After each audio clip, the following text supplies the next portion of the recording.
Hi everyone, this is सिमरन और आज है स्टोरी टाइम।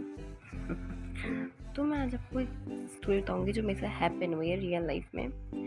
तो बच्चे ना बहुत कंफ्यूज रहते हैं कि यार हमने कुछ पूरे साल भर पढ़ा नहीं है, ऐसे ऐसे मतलब क्लास में हमें कुछ तो याद रह ही जाता है। तो अब दिक्कत ये थी कि मेरा 10th का साइंस का बोर्ड था नेक्स्ट डे। हमें साइंस के लिए शायद 4 दिन का गैप मिला था, तो मेरा साइंस का बोर्ड था नेक्स्ट डे।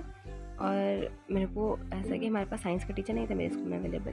तो पूरे साल हमने जो साइंस पढ़ी है वो खुद से पढ़ी है। मतलब ऐसा था कि स्टार्टिंग के 6 मंथ्स में तो हमें एक टीचर ने, जो हमारी मैथ्स की टीचर, उन्होंने पढ़ा दिया था। फिर नेक्स्ट जो 2 मंथ बायोलॉजी की टीचर आई थी, बस उसमें फिजिक्स केमिस्ट्री में किसी ने नहीं पढ़ाया। तो जितना केमिस्ट्री हमने पढ़ा लास्ट में वो हमें मैडम ने पढ़ाया, हमारी मैथ्स वाली ने। और वो भी ऐसे मतलब ये था कि सिलेबस पूरा करना, भाई थोड़ा बहुत चैप्टर होना ही चाहिए सारे। तो सब दिमाग में डाल दिए, चिपका दिए मतलब सारे के सारे। तो अब जो चैप्टर चिपके हैं ना दिमाग में, मतलब तुम समझ रहे हो ना, वो चैप्टर जो हमारे दिमाग में चिपकाए गए हैं बच्चों को क्या ही याद होंगे, पर हमें फिर भी याद थे। तो मैं हॉस्टल में थी, तो ऐसा था कि अब ये था कि यार पढ़ा तो है नहीं कुछ। तो मेरे को ना बहुत टेंशन हो गई। मैंने कहा यार मेरा पेपर कल का बहुत गंदा जाने लगा। मैं रोने में लगी हुई हूँ अपने दोस्तों के पास जाके, यार मुझे थोड़ा बहुत समझा दो, थोड़ा बहुत पढ़ा दो। मैं दोस्त की बहन तू क्यों ऐसा रो रही है, अगर तू रोएगी तो हमारा क्या होगा, कि क्योंकि वो मुझे ऐसा टॉपर कंसिडर करते थे, पर मैं हूँ नहीं। 12th में मेरी औकात दिखा दी मैंने अपनी, रियल लाइफ में टॉपर नहीं हूँ। तो और फिर जब ऐसा था कि मतलब वही वाला हो रहा था कि पढ़, शोर मचाने से पहले ही हंगामा हो गया था, ऐसा वाला हो रहा था मेरा। पर अब ख़त्म हो चुका है वो वाला। मैं किसी काबिल नहीं हूँ, तुम देख ही सकते हो मेरी शक्ल की हालत देख के कुछ नहीं बचा मेरे पास। खैर ये छोड़ो, मैं तुम्हें बताती हूँ आगे क्या हुआ। तो फिर उसके बाद मैं करती हूँ घर कॉल। मैं अपने भाई को बोला कि यार देख ऐसे है, मेरे को ना याद नहीं हो रहा साइंस वगैरह का, मैं क्या करूँ। मैंने जितना डिनर से पहले पढ़ा, जितना डिनर के बाद में कुछ नहीं पूछा। मुझे कहा कि कुछ मत कर, सो जा, जितना पढ़ लिया। और रो धो के मैं गई अपने रूम में पहले तो। फिर मैंने सोचा क्या करूँ, मैं बेड के ऊपर कूदने लगी। मतलब जिसके साथ मैं रूम पर थी, साक्षी थी कि कौन था पता नहीं, कोई था मेरे साथ।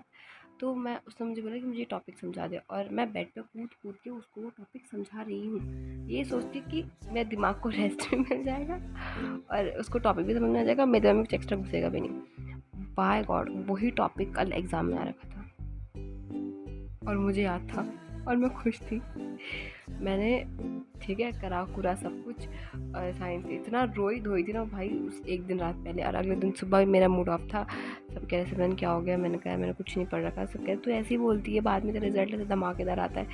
और जब रिजल्ट आया तो मेरे साइंस में, यू वॉन्ट बिलीव, कितने मार्क्स थे? 90 ब्रो, 90। तो वो जो 90 मार्क्स मेरे साइंस में थे, तो मुझे खुद पहले बिलीव नहीं हुआ कि मैं साइंस में 90 मार्क्स कहाँ से लगे। और 12th में तो मैं बता नहीं सकती, फ़र्क बहुत सकता है। और ऊपर से OSM चेकिंग हुई है 12th में, पर चेकिंग का कह दो जब खुद ही नहीं पढ़ा मैंने। तो पर जब अपना 10th का मार्कशीट देखती हूँ और 12th का मार्कशीट देखती हूँ तो धक्का सा लगता है कि तगड़ा ही डाउनफॉल हुआ था। मतलब कम बैक करने का मौका ही नहीं मिला शायद मुझे या फिर मैं चाहा नहीं कम बैक करना।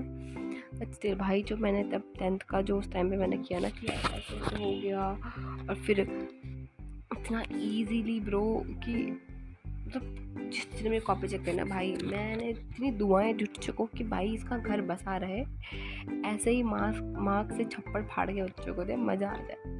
तो मॉरल ऑफ द स्टोरी ये है कि आपको चीज़ों का स्ट्रेस नहीं लेना, प्रॉब्लम से ज़्यादा सोल्यूशन पे फोकस करो, सब मिलेगा।